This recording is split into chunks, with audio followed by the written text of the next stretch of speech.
it is the Lord who uses you for that certain ministry. It is the Lord who uses me to have almost 15 na po yung ating graduate. And still, 4 is studying. It's not me. Hindi po ako. Hindi dahil sa akin. It is because the working of the Lord in our life. Diba? So the energy comes from the Lord. Always put that in your mind. Nobody can help us except the Lord. Okay, then, 4th, the essential role of prayer. Hindi lamang pagsuot ng baluti. Kailangan matuto talaga tayong maninig doon. Kaya I like what Pastor Che have told us. Please pray for us. Please pray for me. Please pray for our congregation. Please pray for our fellow Korean brethren in the Lord. Yes, that is needed. We need to pray to one another. Ito yung essential rule ng prayer. Sabi niya, it is incessant. Dapat tayo, no? Always.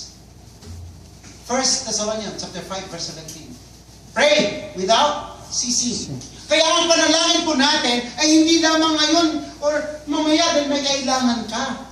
It is a daily, consistent ang ating panalangin sa ating Panginoon. Nalala ko tuloy dun sa isa, sabi niya, ay, no, hindi na ako lalapit sa Panginoon ng aking mga problema dahil marami ng problema ang Diyos. Akala ko susunod magaling. Paano mo masasabi maraming problema ang Diyos? Ay sabi pa nga ng Panginoon, come to me, all of you who are heavy and laden. Maraming kulang lang ang kalaman niya sa salita ng ating Panginoon. But here, it must be incessant. Kailangan continuous ang ating prayer. Always in our life. Sino po dito sa inyo ang araw-araw talaga? Lagi-laga talaga nananalangin. Pray? Sino naman sa inyo nananalangin lang pag may kailangan? Minsan ganun tayo eh. Diba? Tapos pag hindi pang binigay ni Lord, bakit hindi mo binigay? Inutusan pang Diyos. Ano ba dapat natin sasabihin? If we pray, if we ask something, dapat ano? According to your will. Hindi according to my will. Ganyan tayo kuminsan eh. Inutusan pa ang Panginoon. Lord, gusto ko yung ganito. Ang bahay ko ay ganito. No, according to the will of God. And God knows what is the best for you. At pag hindi pa sinabot ng Panginoon ang inyong mga kahilingan sa Kanya, just wait. Oh, Pastor Jesse Arce nga eh. Yung ultimong lutuan ng tinapay. Ano ba? Yung toaster? Bread toaster? Alam mo, nalimutan na nga niya eh. Yung kanyang panalangin. For 15 years. Tsaka dumating. I remember my prayer. But God never forget what you are asking in your prayers. See? Nalimutan na ni Pastor yung kanyang kahilingan. Pero ang Diyos hindi pa rin nakalimot para magbigay sa kanya. But that is after 15 years. Just imagine, no? Parang nakakatawa. No, that's it. So incessant, kailangan continuous yung ating prayer. And then, in the power of the Holy Spirit. Okay? Pag nanalangin tayo, talagang kailangan puspos tayo ng banal na Espiritu. There's a question. What is the difference between indwelling and filling?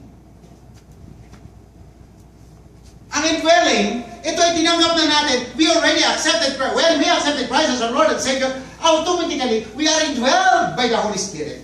So we have the authority that the new nature that is in us. Okay? And the filling of the Holy Spirit is that the Holy Spirit that is in you is the one moving on in your life.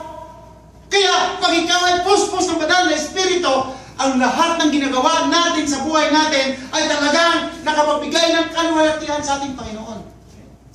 You can never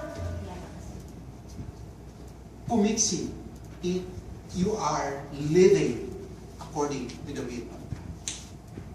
Kaya nga sabi dito, kailangan araw-araw yan, puspos ka ng banal na Espiritu. Hindi yung ngayon ka lang puspos, dahil nandito ka sa loob.